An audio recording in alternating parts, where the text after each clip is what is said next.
Wow. Welcome to Power, June 28, 2023. Our Power session is live on the air right now. If you could take a moment to go online, www.brightstarcommunityoutreach.com. Like and share our program. Like and share our program. Thank you. Put your phones on silent. Don't forget to do that. How was the food today? What y'all have? Fried chicken and what else was out there? Macaroni. Palmer, you made macaroni? Was the mac and cheese good, y'all? Well, let's clap it up for Palmer. She didn't have to do that. Now, she didn't have to do that, y'all. She did not have to do that. Thank you, Palmer, for always coming through for the team. Always taking one for the team. All right, if you have not eaten, we're going to pause that part. You can go back over there after our programming is over. Well, we are done. And for now, eating, okay? All right, did everybody get something to eat that wanted something? Good. You can get your seconds at 2. Woo.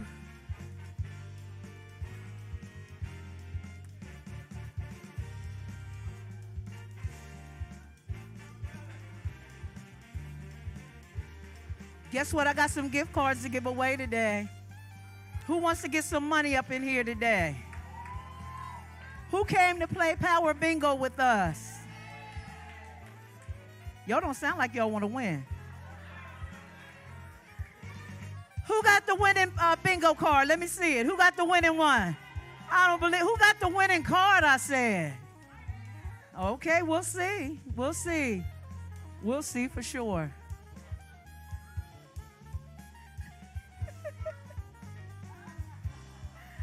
Welcome to Power. Power, presenting opportunities where everyone rises. Presenting opportunities where everyone rises. It's one thing for you to rise. If I'm still down, there's still work to do, right? We present opportunities where everyone, what?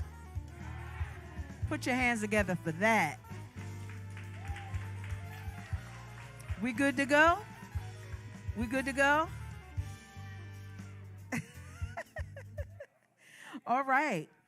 Thank you so much for being here. We missed you guys. We were so glad to have you in the building today.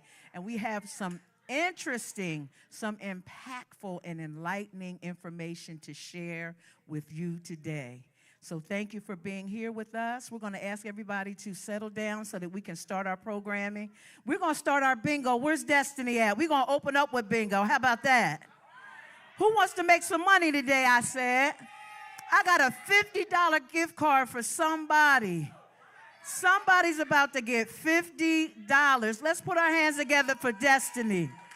Come on, Destiny. Say hi to the people. Hello, hello, hello, hello. Hey, y'all, hey, y'all, hey, y'all. Y'all ready to win? All right, okay. Oh, you gonna win? Oh, I done dropped all of them, y'all. Not you can't be doing that. Oh, not I'm cheating. That's crazy. We don't cheat. Come on, clap it up for her right now. Is that all of them? That's all of them. That's all right, let's go. Let's hop it up. All right, all right, all right. Give us some winning music. So, y'all ready? Y'all ready? All right. Let me pull the first one. Graceful. Graceful. Go ahead and find that. Graceful. Next one, next one. Comfortable. I hope y'all comfortable. Y'all comfortable? All right. Only when you win. I like that. All right, next one. Hospice care. Come on, y'all. Come on, y'all. Hospice care. Y'all got that? All right, all right, all right. Next one, dreams. Always shoot for y'all dreams, y'all. Next one. Y'all Destiny, ready? I don't think they came to make. They didn't want to win them. They don't want this money. They ain't happy enough for me. Uh-uh. Y'all ain't happy enough. Who got the hypest table in the room? Let me hear you. Come Who on, got the come on. hypest table? Come on, let me hear you. Oh! All right, don't let it die down now. Go ahead. Next one, palliative care. Palliative care.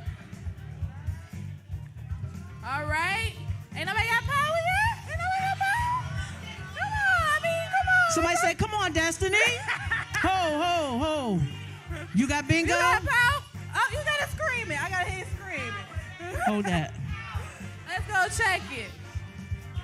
All right, somebody got power, y'all. Scoot in, bro. Scoot in, bro. Scoot in. Thank you. The last word, was it palliative? Yeah, palliative care. We're going to see. We about to see right now. We're about to see. Deliberate. Here you go. All right. Put that basket down. We got another opportunity. Don't worry. It's another gift card for $50 for somebody. If she won, and if she did win, what are we going to do? Let's practice. Let's practice.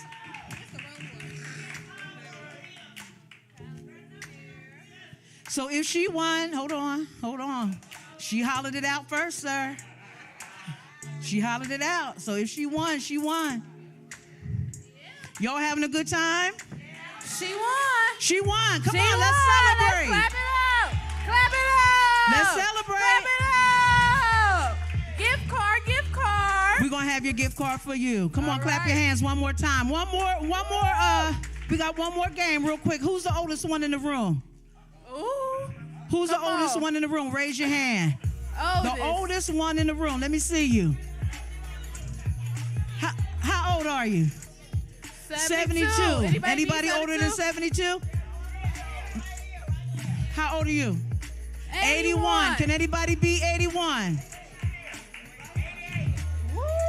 88 right here. Can anybody beat 88? Amen. Let's put our hands together for our elders.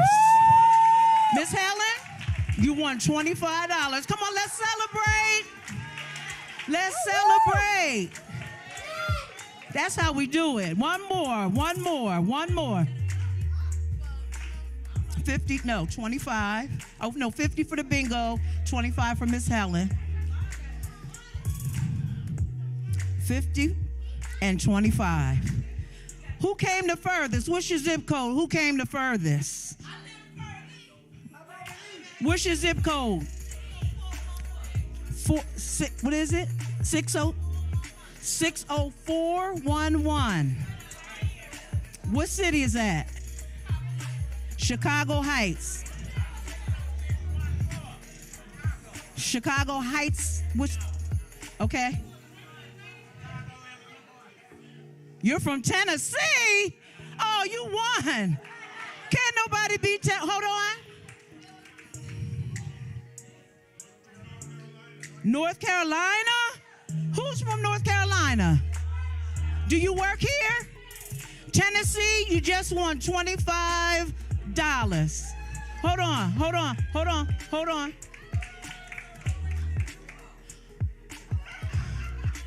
Salt Lake City, you won, ma'am. Clap your hands for Salt Lake City in the corner over there, Charlene. All the way in the corner. Let's celebrate. The oldest right here, Miss Helen, with the red shirt. All right, let's clap it up and celebrate. Now, unless we forget why we're here, we are here to give you information about our community and the services we offer. So let's listen to this short video, and we'll be back. The COVID-19 pandemic has brought social and racial injustice and inequity to the forefront of public health. As a matter of fact, in response to the pandemic, BSCO established a functioning health department focused on social determinants of health.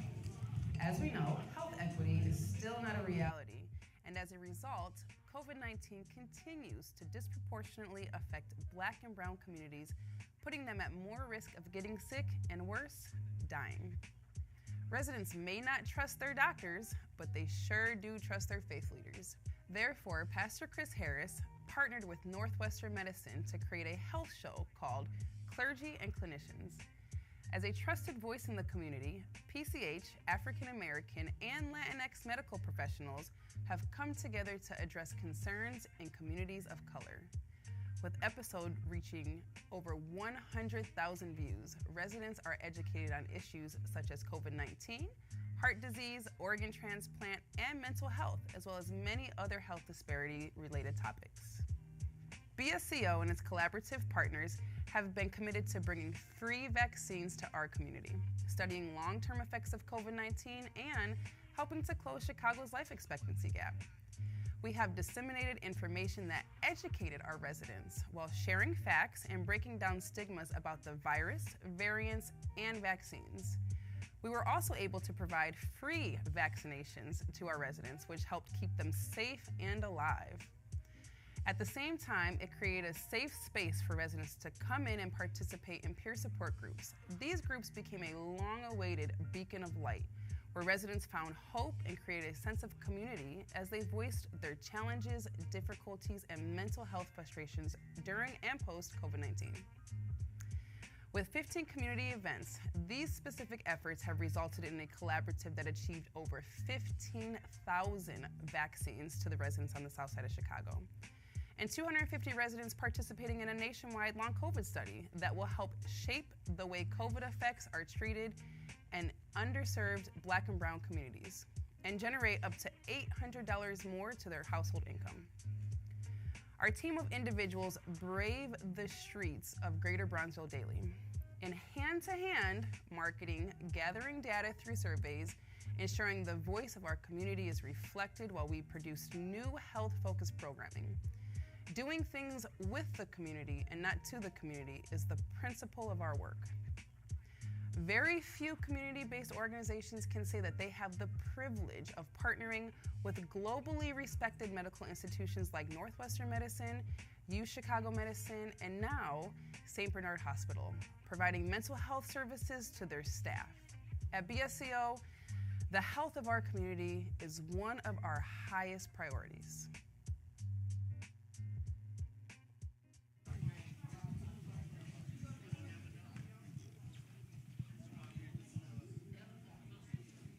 Good afternoon, everybody. Welcome to P.O.W.E.R, presenting opportunities where everyone rises. Can you put your hands together for our guest today?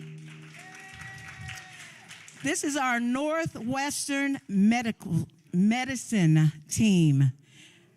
Can we clap for our Northwestern medical team? We know them. They're like family to us. I'm going to introduce from my left to my right, let's start with Edward. Edward P.O.W.E.R. Did I say it right? Peñate. I got to put the little on it. Edward P.O.W.E.R. is a native of Chicagoan, pastored in Chicago for 15 years before transitioning into his current role as a palliative care chaplain at Northwestern Medicine. He is bilingual, multicultural, Spanish-English speaking, offering him a unique opportunity to work with Spanish-speaking patients and their families. He is married and has 2 teenage children. Let's put our hands together for Edward. Thank you for being here, Edward. Then we have Joshua, who we know. Put your hands together for Josh. Wow, you got a fan club, Joshua. Josh Hauser is a palliative care physician at Northwestern and the Jesse Brown VA. He is a resident of Evanston and father of 2 college-aged children. Put your hands together for Josh again. Hirsch, you got to help me. Hirsch Patel Hernandez. Okay, I got it. Is a palliative care social worker at Northwestern Memorial Hospital. She's a resident of Pilsen, living with husband and 2 cats. Put your hands together for Hirsch. We're about to learn some good stuff. And then Julie, last but not least. This is Jones. Julie's not here. Okay. Okay, Joan. Joan McGrath is a palliative care nurse at Northwestern Memorial Hospital, lives with husband and 2 dogs, and mom of 3 college kids. Northwestern, everybody, come on. Let's welcome them real good. I want you to know you're like family to us, and we really appreciate you taking your time to be here in our community so that we can go further, dig deeper into palliative care. We have done a lot of work in this area, and I believe our community is being made more aware of what it means and what it doesn't mean. So we're here today just to open it up a little bit more. All right, who wants to start? I'm going to ask a question, and I just want to know, Josh, give us a little something. Give us a little something while I look. Go ahead. I just want to thank everybody for being here. And I just want to give a shout out to Joni. I want to give a shout out to Joni's shirt. Joni, do you want to say what your shirt says? My shirt says, nah. This is what Rosa Parks said when she refused to go to the back of the bus. Use your voice, people. Use your voice. So I want to thank Joni for hosting us, and thank the team at BrightStar. As Joni mentioned, we've been working with BrightStar for more than a year now. Northwestern Medicine has been working with BrightStar for I think about 10 years, and it's been personally a treat for all 4 of us, but all of us in palliative care at Northwestern to get to do this work and to really learn from all of you. So we're grateful for that. Thank you, Josh. Thank you. What is part of a palliative care mean? What does that mean? Team mean? What does that mean? Yeah. So Joni just asked me, what does a palliative care team mean? And I'll start with what does palliative care mean? Palliative care is care for patients and their families with serious illness that focuses on symptom control, relief of pain and other symptoms, support for their families, and help with hard decisions. And palliative care happens alongside all sorts of other medical care, whether it's cardiology care, heart care, oncology care, cancer care, any kind of regular medical care. We can also be a part of that care. It's not like an on-off switch. So at Northwestern Medicine, and actually at the Jesse Brown VA, where I also work, that's the type of medicine that the 3 of us do on this stage. And the focus that we wanted to have today, as Joni's alluding to, is about teamwork. Because we believe, and this lesson won't be lost on this audience, we believe that we do better when we all work together. Yeah, that's right. So one of the gifts of getting to work in palliative care for me, and I'm a physician, as Joni mentioned, is getting to work alongside colleagues and friends in this work. So on this panel, for example, we have a nurse and a social worker and a chaplain. Wow. And I'm a physician, and we all try to get along, and we actually do get along, it turns out. And the advantage, and we'll all keep talking about this as these next minutes roll out, the advantage of working as a team when you take care of a patient, and when you take care of a patient and his or her family, is you get to see things that you might not otherwise see. Yeah. So there's something that Joan McGrath sees that I totally missed because I didn't have my glasses on. I mean that literally or figuratively. There's something that Edward sees as a chaplain about a patient's spiritual life that I care deeply about, but I totally missed because I didn't have my glasses on. And there's something about a patient's social situation at home that a social worker like Hirsch might notice better than me, because I totally missed it. So each of us can sort of tell those same stories, but the point is that when you bring to bear a team, and this is an example of a team, 4 of us, but there are lots of other teams we can think about. And I understand the behavioral health team is in the back there. Yeah. There are teams in behavioral health. When you have more eyes and more heads in the game, there's more you get to see and more you get to do and more ways you can help people.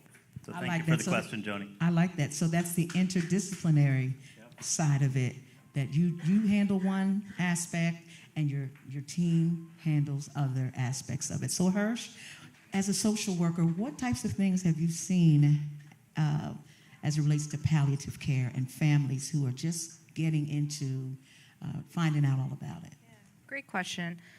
I think a lot of what I tend to see is a lot of emotional struggle.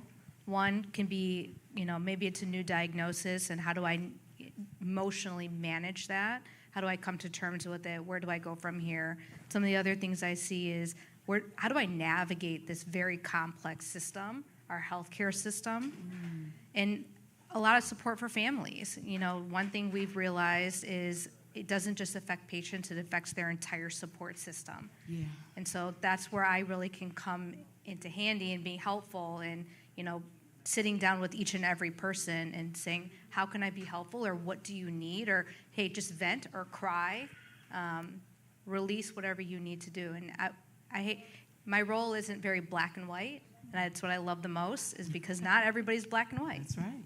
Absolutely. I love that. So when you're talking about social work, and you're talking about people coming into the system new and not sure what's going on, Edward, how do you also handle people who may be struggling with this new diagnosis, for example, or they may need some help?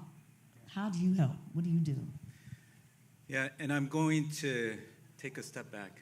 Okay. And what I mean by a step back is to connect it with what Hirsch and Josh highlighted about not just a chaplain coming in to introduce themselves as an individual to another human being, another person for the very first time, but taking a step back that when I'm being introduced, I'm doing it in a setting of these fabulous clinicians too. And what I mean by that is this. When they invite Edward, they give permission to Edward to enter the patient room, to patient space, to have this conversation.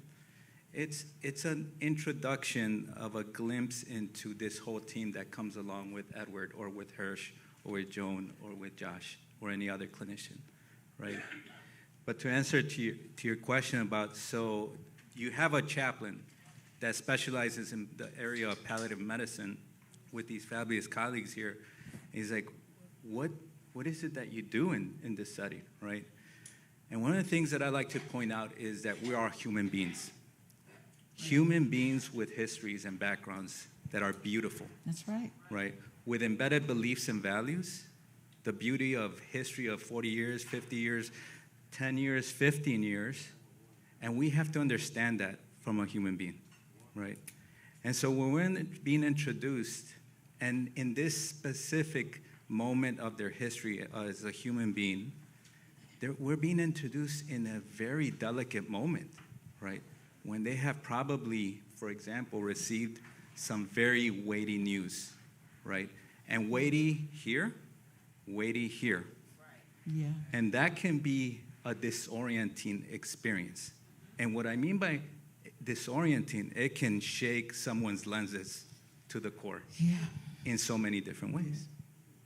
And that takes time to understand how much a human being is impacted by certain information or experiences, right? Of how the body changes, of how the mind is interpreting, what Hirsch was so well mentioning, how it impacts us emotionally.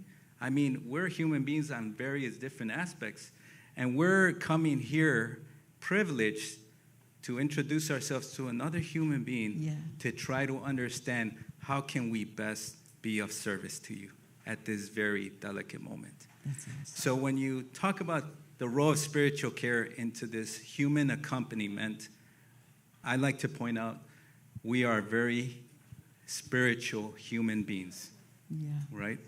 And we have to factor that in. And that beauty of spirituality is influencing, is part of our identity, is part of our life in so many ways. The way we interpret things, the way we are coping, the way we are making decisions. So there is a lot going on. I hope I'm making sense here. It does. Come on, let's put our hands together for Edward. And I don't know if you can feel the love, but it's radiating out of this team. Put your hands together for Northwestern as we talk to Joan. Joan, what are some disadvantages to an interdisciplinary approach, and how do you manage that? Why are you looking at me like that, Joan? To be honest, I don't see that many disadvantages, but I truly don't. I have been a nurse for almost 30 years. Wow, come on, 30 years. Yep. I began when I was you. 10. I started as a nurse when I was 10. I'm just kidding. No, but I have been fortunate to be part of Northwestern for 30 years. Started as a new nurse on the floor, and then a clinical coordinator in charge. And then I was, in my last 10 years at Northwestern, connected with palliative care.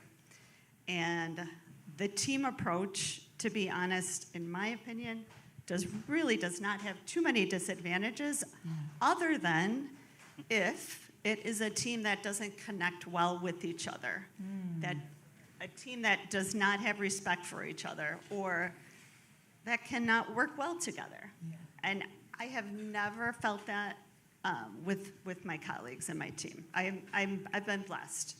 And I just want to add on, I mean, I agree with everything that has been said, but one thing that struck me, especially when Edward said, when we're called to meet people, or we get a referral to try and help people with palliative care, we are called in at usually one of the hardest times of people's lives, not only just the patients, but their families, with what they're going through, with whatever serious illness it is. And we are privileged to do our best to try and understand how we can help you have the best quality of life and to help guide you. And we work alongside oncologists and cardiologists, like Josh was saying, to do our best to help you with what you're going through. We don't want to ever add stress or burden to be an extra team that you have to see, but we always want you to know that we're there if you need us. There are times when we meet people and they are just diagnosed with a really serious cancer, and they meet us and they know we're there for them and we help them with acute symptoms, and then sometimes they don't need us for a long time, and that's fine, that's okay. But a lot of times we'll meet people and they'll say, why didn't we meet you earlier with my diagnosis? Wow. And we say, I'm not sure, but we're here for you now. I love that. I love that. Put your hands together.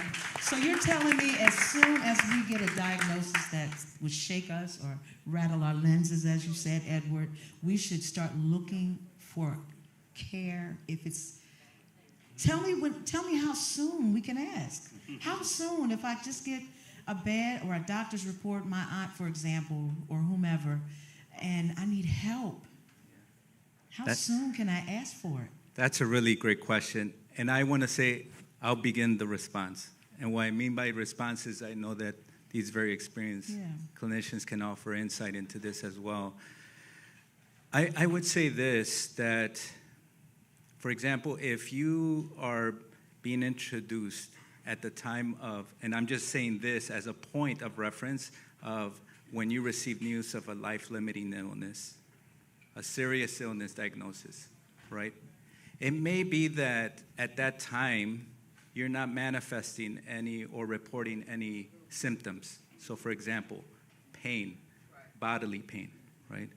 Perhaps you're not facing any other, for example, and Joan can elaborate on nursing needs, right? But perhaps the main area that needs to be understood more and responded to in the appropriate way is an emotional aspect of it, right? And so, for example, saying shaken to the core, just being delivered some very weighty information, news about your existence, about your body, right? And that it's rattling the emotions. And perhaps at this given moment, the primary involvement for a palliative care service is to introduce social work, the palliative care social work, right? Okay. And that can be the beginning. It doesn't mean that you can't involve other team members, but maybe at this moment it requires this person. Another example, what if, and I will say this because I'm a person of faith, But as human beings in this human experience, there's moments where, like, I ask, why is this happening to me? Yeah. Right? Yeah. And that is, as I am listening to that comment, that is a religious, spiritual indicator of something that we need to understand more about this human experience. And let me stop you right there. Yeah. You're not the only one who has asked that question. Anybody else asked that question? Why is this happening to me? You're not alone. I just wanted you to see that there are other people that asked that question. Thank you for aligning with me. It's very humane. Yeah. But I name it. I talk about it very explicitly because that happens to many different people. Yeah. Right? I want to say to all of us at some given point. Yeah. Right? And maybe, and I'll stop here because I'm a preacher by background, and so I tend to hold this mic differently. Feels good, don't it? But at this moment probably is the involvement of the palliative care chaplain at this moment, right? And that is never earlier, is what is right for you. What is right for you at a given point. Right. And I'll stop there. I like it. Anybody else want to chime in on that? No, just to, this on? There we go. Just to amplify what Edward said, I think the important thing about palliative care, and quite frankly, the important thing about all of medicine, is to sort of figure out where people are in their understanding, in their coping, in how they're dealing with any kind of illness, and then bring to bear the resources and the team members that we have. Yeah. So, well, maybe there's a nursing need, and maybe there's a social work need, and maybe there's a chaplaincy need, and maybe there's a doctor need, and even that is pretty simplistic, right? Because hopefully I, as a doctor, have some appreciation of the spirituality of a patient, and I know Joan, as a nurse, has appreciation of the social situation of a patient. So all of us have, I think, a lot of flexibility.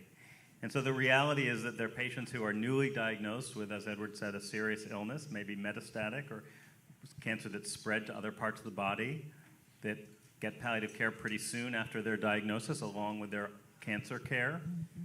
There are patients with pretty serious heart failure. And I saw in the video Clyde Yancey, who's one of our heart failure doctors at Northwestern Medicine, has been on with Pastor Harris. And so we see a lot of patients alongside Dr. Yancey in the hospital. And palliative care, again, there are patients that we see. I want to be very explicit about this. There are patients we see, and the four of us, most likely not Joan. Joan is a little more flexible than the rest of us, but mostly see patients in the hospital. Joan sees outpatients and inpatients. But I will be very clear with everybody. There are patients we see in palliative care who have a life expectancy of years, and there are patients we see in palliative care who have a life expectancy that's much, much shorter than that. And we are agnostic. We're neutral as to who they are. We just want to see people who need help and for whom we can help. I just want to make one other comment, and I can't remember if this is a question or not, but just something that occurred to me as Edward was talking. I think it's really important. You're meeting 4 different team members here. And I like to think even more broadly than us 4 team members.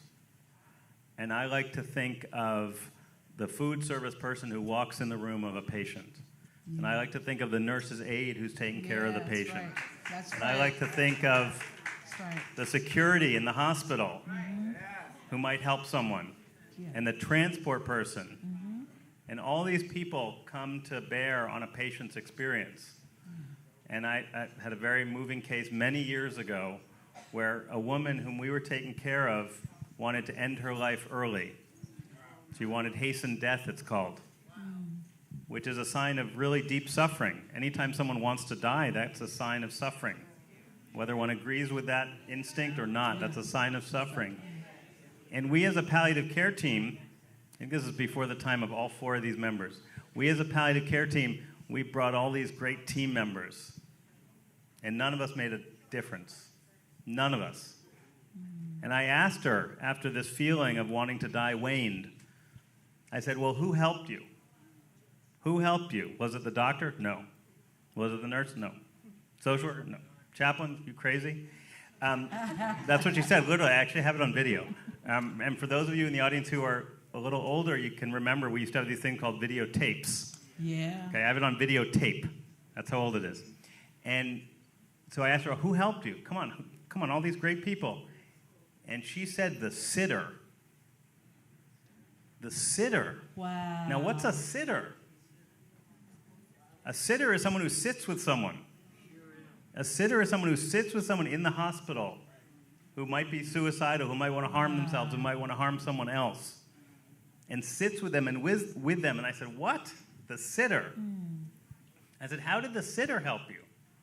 And she said, she sat with me, she read to me, Wow. she listened to me, she distracted me. Wow. Whoa. And so that's always been sort of a lesson, and you can hear in the tone of my voice about sort of it really comes back to me when I talk about it. That's always been a lesson for me in how we really need to be prepared to help people in ways that we might not expect to. And again, I love my colleagues, and I mean that sincerely. And I love the expertise that we have in this room, and I'm proud of that on behalf of all my colleagues and everybody in palliative care. But sometimes that's not what you need. Sometimes you got to be really broad and think about those other people. Wow. Now I really appreciate that. Come on, let's put our hands together for Josh. So you are a part of a bigger team. There's no small part to play because every part is important. So there is a part for each of us to play as we relate to other people. Just remember that, and we'll deal with people in a different way if we keep that in the front of our mind. All right, so the last question I want to ask, and I want to just kick it around the room. Is there a difference between receiving palliative care in the hospital, in the community, or anywhere else? Is there a difference between the levels? Or, I don't know, so I'm asking. Anybody can take it. Sure. So as Josh said, I am part of our team, and I work in both settings, the inpatient and the outpatient setting. So we have a clinic where we actually see people that's on campus at Northwestern, where we try and, if we can, do a joint visit with their main team, whether that's oncology or cardiology. And we do not have a team, though, from Northwestern that can go to the homes. So a lot of people are kind of unclear on that.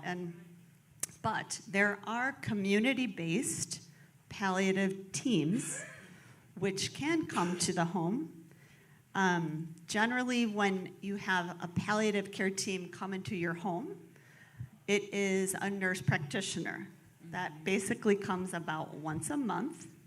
And sometimes we partner up with a home palliative team, especially for patients who are limited with their mobility, and it's hard for them to come see us in our clinic. We can do telemedicine visits, but ideally, it's better to see people in person when we can. As we know, I know telemedicine is handy and great, especially that's one good thing that came out of COVID. But it's always better to do hands-on care, do an assessment in person. But basically, there are teams that can go to the homes. Home palliative teams basically have a nurse practitioner plus a social worker. And then you can chime in too, yeah. So there are teams that go to homes, and then there are palliative care teams as an inpatient in the hospital or in our clinic where we partner up with the main teams for when patients need care. So we don't, just to kind of clarify too, we do not take over as a primary doctor or primary team just because we do not have the bandwidth to do that. We're always partnering up with other physicians or specialties. Thank you.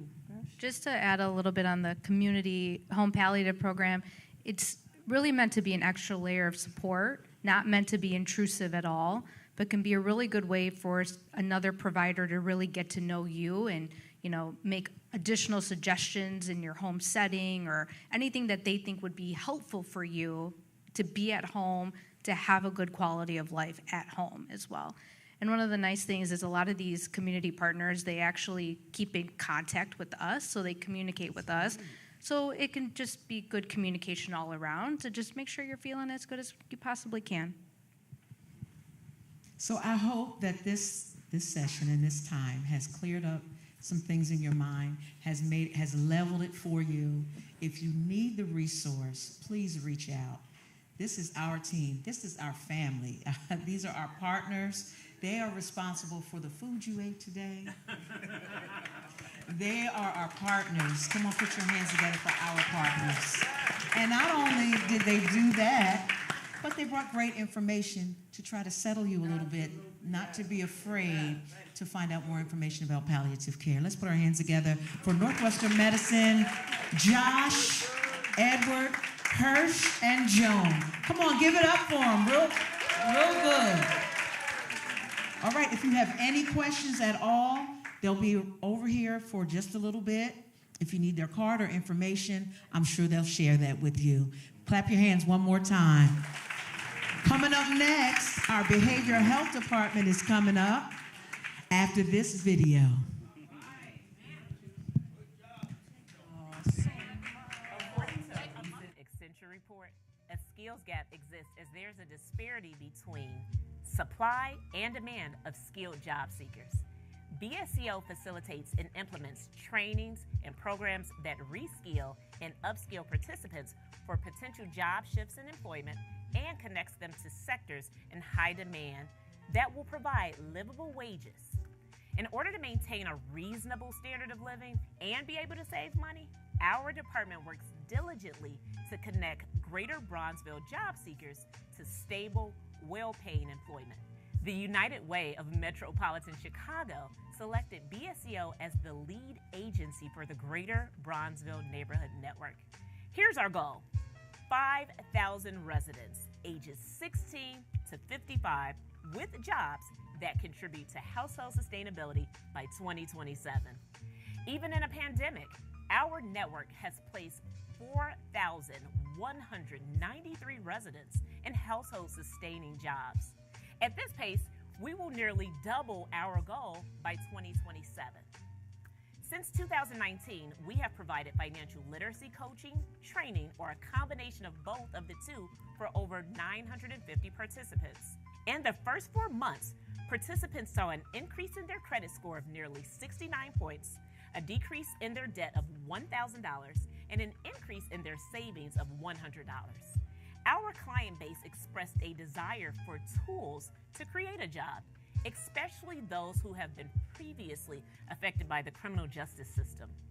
BSCO curated a 12-week entrepreneurship training program, and in our inaugural cohort, produced 20 graduates with a viable business plan, and 70% of our participants established an LLC. One of our participants had a functional website with over $5,000 in revenue, and each participant received financial literacy guidance in areas like personal credit, business credit, and retail banking services for businesses.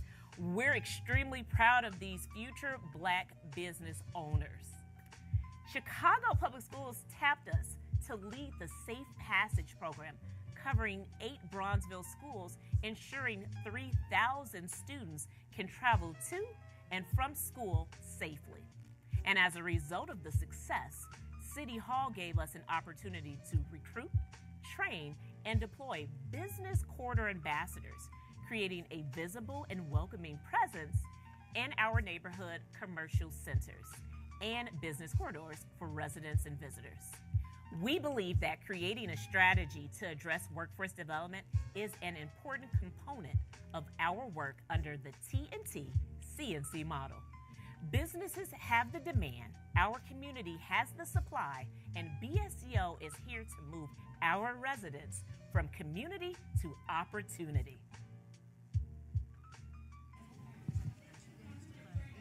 The Greater Bronzeville Community Action Plan is BSCO's strategic plan to address community violence and the resulting violence. Through partnerships with over 70 organizations, Bright Star Community Outreach convenes action tables to effect change in the Greater Bronzeville community and beyond.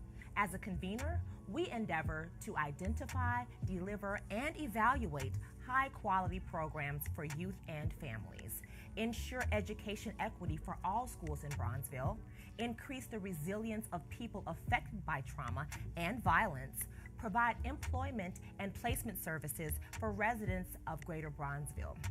Our areas of emphasis include, but are not limited to, housing, social determinants of health, workforce development, and education.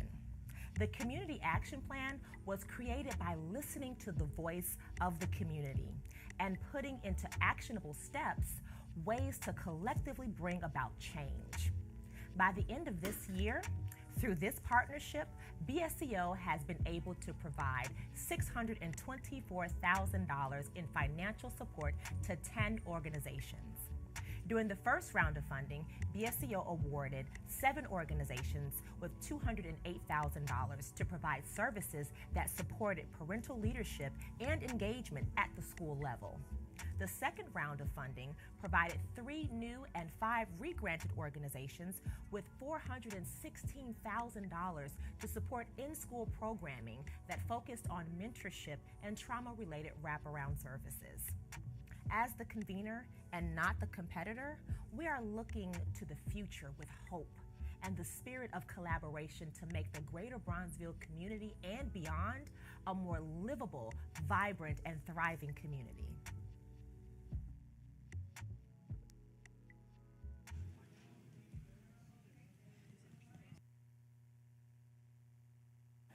Hey, Power, come on.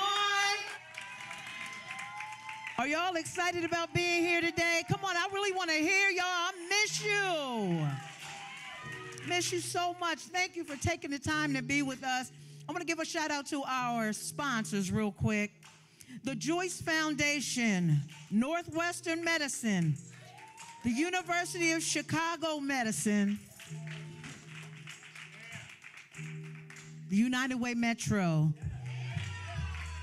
and Bright Star Community Outreach are responsible for this today. Our palliative care team from Northwestern, did you enjoy them? Come on, clap it up for them. We really love them. Thank you for taking your time. They'll be around for a few minutes. If you have questions, they can answer those questions for you. Please use our resources. Please do that. Don't go home with questions in your mind. If you need to use the ladies' room, ladies, let me tell you this real quick. You're going to use the one in the back because this one is closed for the afternoon, okay? Let's play a game real quick. Want to do that? Play a game. Y'all looking at me. Y'all ready, huh? I got a riddle for you. Get your pen out. Oh, yeah. I have 2 of them. Number your paper 1 and 2. 1 and 2. Please do not yell out your answer because the person next to you is trying to win too, y'all. And these 2 games are worth $25 each. But I'm not going to make it easy for you now. You know me by now. Number 1. After a train crashed, every single person died. Who survived? Write it down. After the train crashed, every single person on the train died. Who survived? Give me some music. Write it down. I love it. I love to see y'all's faces when you don't know what I'm doing. Number 2, how many months of the year have 28 days? Write it down. Write it down. Write it down. Write it down. Hey. All right. When I call out the answers, the first one to stand with the right answer gets the $25 gift card. I need you to stand up. First question was this. After a train crashed, every single person died. Who survived? Woo! Hold on. Ho. And you were the first one to get up. It was couples. It was couples. Let's put our hands together.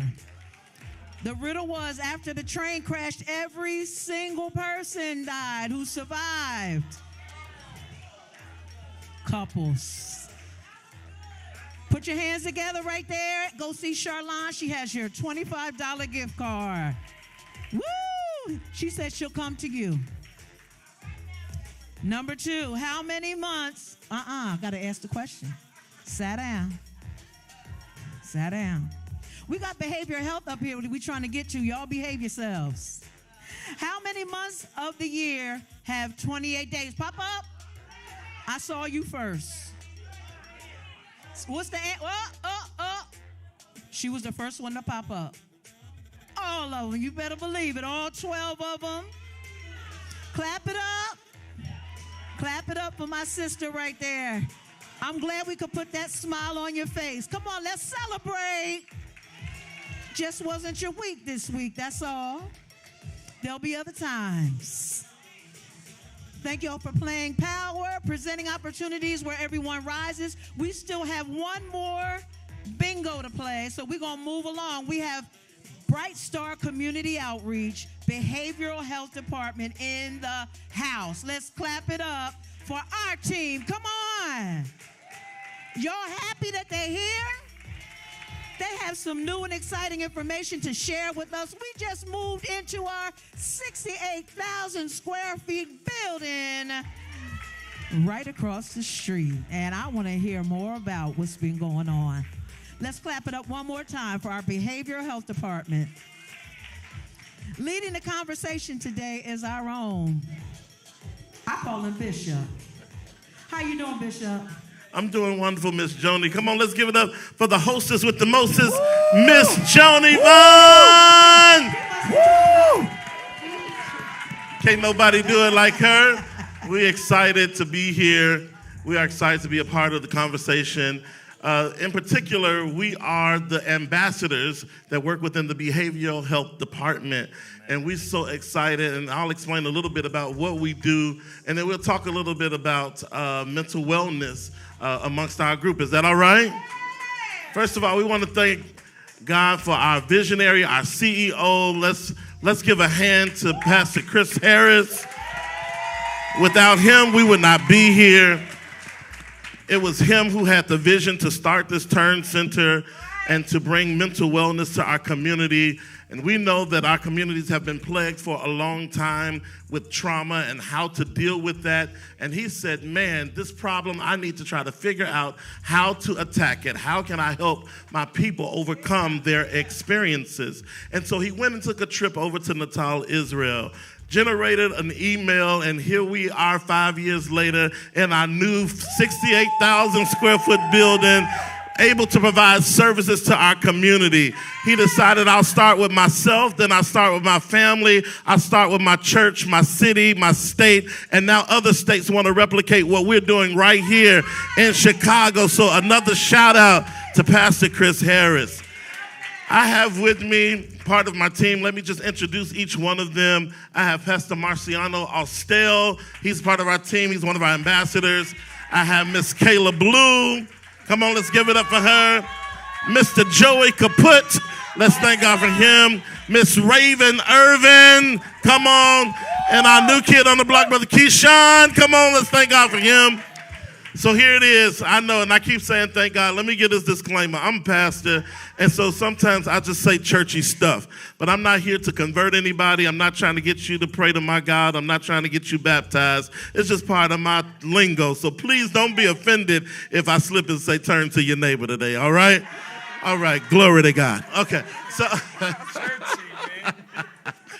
So again, we want to generate this conversation about mental health.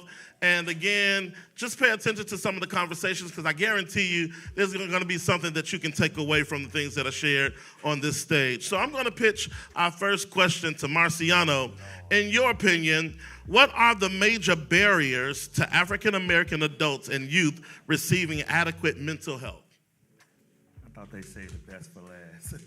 But anyways, that's a good question. We worked at Aldrich, Kayla and I and a couple of us. We worked at Aldrich, and one of the biggest problems and barriers that we had was the stigmatism, and people feeling like they had to like they were perfect or whatever. And so we were with, I remember we were with the sixth graders, and when we were with the sixth graders, everybody had to portray this act as if they were perfect and nobody had any issues. And so then when we got to the seventh graders, one of the issues that we had was we dealt with a lot of people dealing with suicide and cutting. And so I remember we talked about suicide one time, and one of the gentlemen, he got real quiet, and he's usually loud. He's usually, like me, he's usually loud. And he was real quiet, and so, I asked him, was he okay? And we stepped out of the classroom, and he said when he was in third grade, fourth grade, and fifth grade, he dealt with cutting himself. And so he did not want to say that in the classroom, and so I thought about that. So many of us, we mask what we're going through. We mask some of the issues and some of the problems that we're dealing with, because we feel like we live in these glass houses, and we put curtains on our glass houses until the glass breaks, and then everybody see that what we're going through and what we're dealing with. And so one of the things that we deal with is the stigmatism. Another thing is the affordability. We feel like we can't afford it if we don't have good insurance. And because the third thing is because of the lack of resources, because we don't have the resources to realize that it doesn't take a whole lot of money to go get help. There are free resources. There is Bright Star Community Outreach that's here to give you resources, free resources, free of charge. We go into Aldridge, we're at St. Bernard Hospital. We're into a lot of various organizations where you don't have to pay to be a part and to get the help that you need. So those are the three things: stigmatism, affordability, and the lack of resources. Thank you. So again, we're excited here at Bright Star. You don't have any excuses not to get the help that you need. The resources that we have are not just for the young people, but the resources is for everyone that is within this room right now. There's some cards that are in the back, and we got our helpline number, 833-TURN-123. Everybody say it with me, 833-TURN-123. It doesn't have to be anything major. If you're experiencing a bad day, your grandkids got on your nerves, and you need somebody to talk to, guess what? Call us up. The SCR car didn't pick you up in time. They ain't deliver your groceries in time. You couldn't get your insulin. Go ahead and call us, and you can talk to. Matter of fact, there are people waiting right now. They're right on the phones right now waiting for you to call. And if you're looking at it and you're watching via Facebook, via Instagram and YouTube, all those other social media aspects, we want you to know somebody is waiting for you to call at 833-TURN-123. If they need help, what's the number? 833-TURN-123. All right, we cooking with gas. Mr. Keyshawn, with the African American community, would consider to have advantages with respect to mental health, and how can these be maximized? Well, from our perception in the African, American community, some of the things that we go through or people have experienced, growing up, they tend to not, know what the resources are. And to piggyback off of what my colleague said, Mr. Marciano, a lot of them just don't know that the resources are free and how to maximize. And one way to maximize is to spread the word, hosting events and coming together as a one nation to know that, hey, it's okay to speak up and say that I need help or it's something going on with me. A lot of us will, say, well, if I speak up and I say something, they might think I'm different. But, it's a saying I always say, you can only be yourself. Everyone else in this world is taken. So, like Mr. Marciano said, with Bright Star Community Outreach, just, just going with the resources and taking them. Come on, we're going to utilize the resource. Tell your neighbor, it's okay, not to be okay. Because you got the number, 833-TURN-123. And guess what? It's free of charge. Somebody shout free. Free. All right. Next, Miss Raven. Is there any way to balance trauma and the ability, what ability does it have to drive us toward action of apathy? So in our sessions, we talk a lot about coping skills. And so I feel like your coping strategies can be an amazing way to turn your trauma, your negative trauma, into something positive.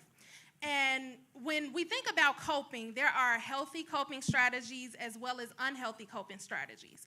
And being realistic, just being real and transparent, it can be so easy to just turn to unhealthy coping strategies. It can be easy to pick up the bottle. It can be easy to want to give up. But it takes work to put in those healthy coping skills, those healthy coping strategies, because coping is not a one-size-fits-all kind of thing. What works for me might not work for you. What works for you might not work for Kayla. So we have to be able to assess ourselves and have some sense of self-awareness in order to employ the healthy coping strategies that will work for us. All right, come on, that's good. You got to have good coping skills. I want you to know that coping skills don't necessarily always cost anything. Sometimes you can just pick up a book. Sometimes you can sew. You can thread something. You can cook. You can clean. You can paint. There are many things. Anybody else got some other things you can do for coping? What do you do for coping? Y'all must be stressed because you ain't got no coping skills. That's the problem. That's why you're so uptight and bitter. What you got? Gardening. Come on. She said read the Bible. What is it? Swimming. Exercise. Take a walk. That's right. Come on, we got all these things that are available. We know what to do, but sometimes we don't implement them. What else? Somebody else has something to say? Jogging, writing, journaling, walking, praying, if that's what you do. Chanting, if that's what you do. Burn incense, if that's what you do. Right. We want to hit them all. Sage. Sage, if that's what you do. Crystals, if that's what you do. I don't know. You know, that's what they doing now. You know, they doing this all kind of stuff. I ain't recruiting it. That ain't what I do. But whatever you do, that's what you do. Tell your neighbor what you do is what you do. All right? All right. All right, here it is. Miss Kayla. Oh, no. Kayla is my accountability. This is my chief right here. She keep me on track, right? I told her I was going to pick on her today. As a black woman, how can the black community better support the emotional health of black women? So we can start as a community letting go of the stereotype mad black woman. That mad black woman stereotype, it does nothing to support black women emotionally at all. If anything, it just puts them down even more. It makes them uncomfortable, and it does not provide a safe space. Also, we need to extend the same grace that we extend to other people. We need to consider that black women deal with more than the average American on a daily basis. So with all of that being considered, extend them some grace. Sometimes you just forget about anger. We have frustration, we have exhaustion, and it comes off as anger. We do that at Aldrich. We teach the kids how to verbalize their feelings because everything is not anger. But yet, if you don't know them, it could come off that way. So even just providing spaces to help them verbalize those feelings, to be safe and to be comfortable, just venting about that can be of support as well. Holding support groups for women. Me as a woman, Raven, we have other females on our team that will hold support groups with women and just let them vent, let them talk, provide resources such as our helpline when we are not of service. Also, meeting them where they are. We have to consider a lot of black women are single parents. So meet them where they are. Go to the schools. We hold vendor events at schools, hospitals, when they're taking their kids to the doctor's office, community service outings here. We always plug our helpline. No matter what kind of festival we have here, we always plug our helpline. They're here with their kids, letting them enjoy getting free food, clothes, and all of that, and also giving them that support, telling them that we're here for them when they have time to decompress as well. All right. Come on, Kayla. Okay. Kayla about to start a women's ministry. But that was awesome because, again, we do stigmatize our black women when so much have been put on you. And so, again, just you even saying that made me have a new appreciation for the black women in my life and in this room. Come on, if you know a strong black woman, give it up for them. Come on. Oh, you ought to do better than that. I said, if you know another strong black woman, you ought to salute. So here we are now with Mr. Joey. Is there anything that we can or should intentionally do on a day-to-day basis at home, at church, and with family that will lessen the effects of trauma and stress on our children and strengthen their capacity to cope? So kind of like how Raven was already saying, it's very easy to pick up the unhealthy ways to cope, whether it's the bottle or any other way, you're just pushing the feelings down. So the biggest thing that we could do for our children as a community, whether that's through the schools, the church, family members, is you just got to educate them. I know it's simple, but first things first is you got to let children know that it's okay to be vulnerable. I know within our society, especially for young boys, young men, we're told, keep your feelings down, don't talk about what you're doing, you're supposed to be tough, you're supposed to be the one that looking out for everyone else. But we got to drop that. That's not where we are now, that's not where we are today. It's okay to not be okay, as Albert said. It's okay to look out for help. And then the second thing, obviously if the children is vulnerable, able to open up with someone they care about, you also have to educate them on the services that they have at school, such as the school counselor, or like everyone up here has said, within the ambassador help or the helpline we have, or other services that we provide for the community. So the two things, you have to be able to be vulnerable and know where you could get your help, because our whole team is here to help you guys and anyone you guys know. And there's services all around the city and all around you guys that you guys could take advantage of them. Come on, give it up for Mr. Joey. He just graduated 2 days ago. And now he's on our team, and he's working. Again, these are the people that I'm so happy to lead, and if you can hear it in their voices, they are very passionate about the work that we do. And again, we are not licensed therapists or clinicians. We are average people talking to average people. We don't want you to be intimidated by the alphabet soup behind our names and titles, but we want you to feel comfortable talking to us. And so this team, I consider them to be the bait of our department. They go out into the community. They are passing out flyers, making people aware of the services that we provide. They're in schools. When tragedy happens, while others are running for safety, they're running to it to provide service. Just even on yesterday, there was a shooting on 44th and Cottage Grove.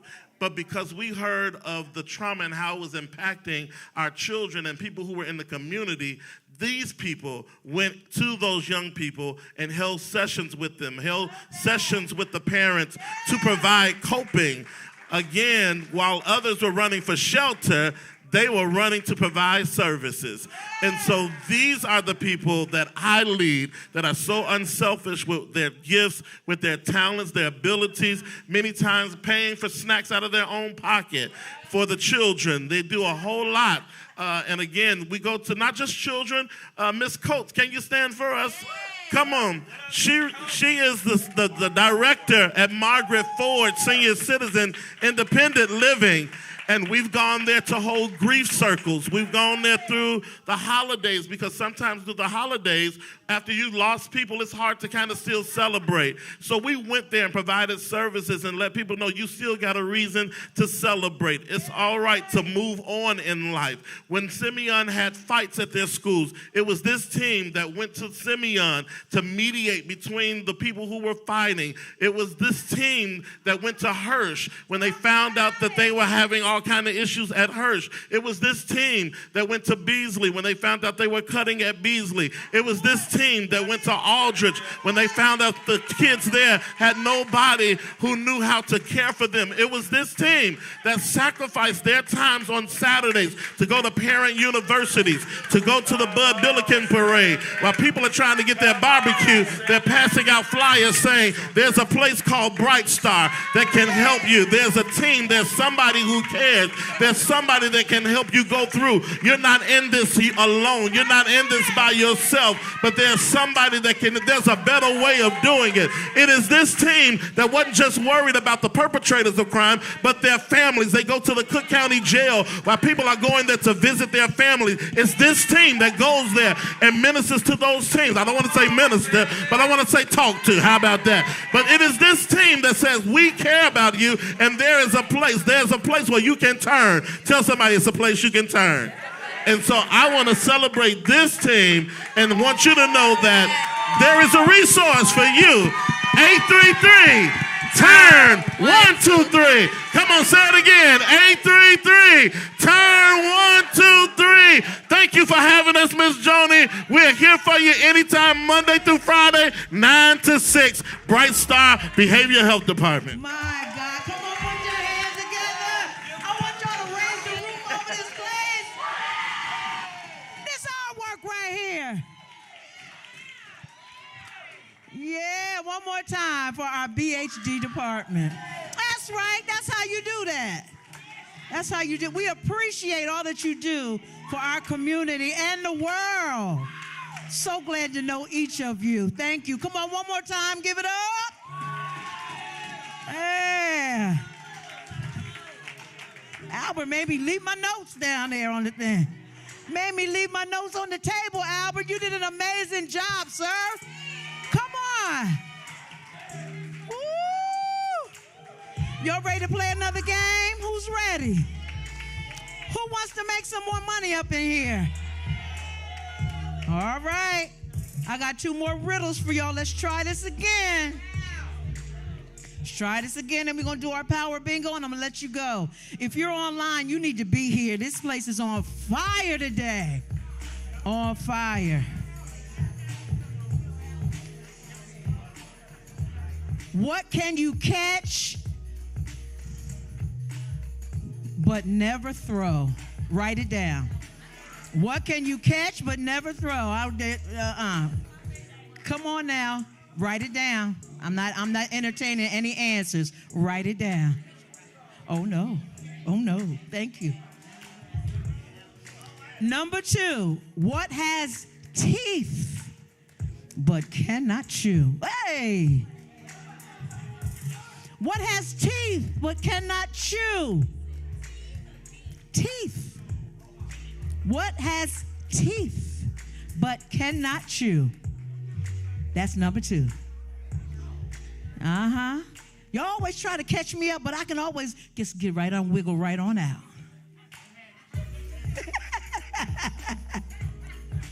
Woo! Number 1. What can you catch but never throw? Write it down. I'm not entertaining nothing yet. Like, we ain't start yet. We're just going over. Somebody asked me the question. Sit down. Relax. We just had a BHD session. Learning and teaching how to relax. Ready yourselves? Number 1. What can you catch but never throw? Up.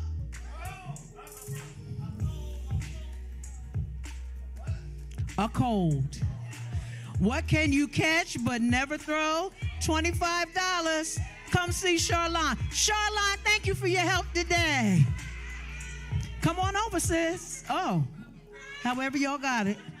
Let's clap for her. Number 2. What? Sit down, Deke. Sit down. Sit down. Let's breathe. I don't think we can play this game no more. Y'all make me nervous. What has teeth? Sit down. What has teeth but cannot chew? A comb. He got it. Clap here. Come on, Deacon King. Come get your gift card. Oh, my gosh. We ain't playing this game no more. That's it. Y'all made me too nervous. Clap your hands. We get ready to do power bingo. Come on, Destiny. This is our last thing we're doing today. Who wants to get the $50 gift card? Who wants it? Who wants the gift card? All right. Does everybody have a bingo card? Everybody has one. Come on, let's clap our hands for Destiny. Yee! We're doing bingo, and then we're doing our, wait a minute. Wait a minute. No. We're doing our raffle. We're doing our $50 raffle. Yeah. Because we have one gift card left. Well, how many gift cards? Hold on. Sidebar real quick. All right, so we got a $50 gift card left. We gave away some money today. We're going to say bye to our online audience. Y'all wave at them. Bye, y'all. You should be here. Tell them. You should be here. Y'all missing out. Did you enjoy our presenters today? Yeah. So did I. Thank you, PhD, Thank you. for being here. Don't forget to...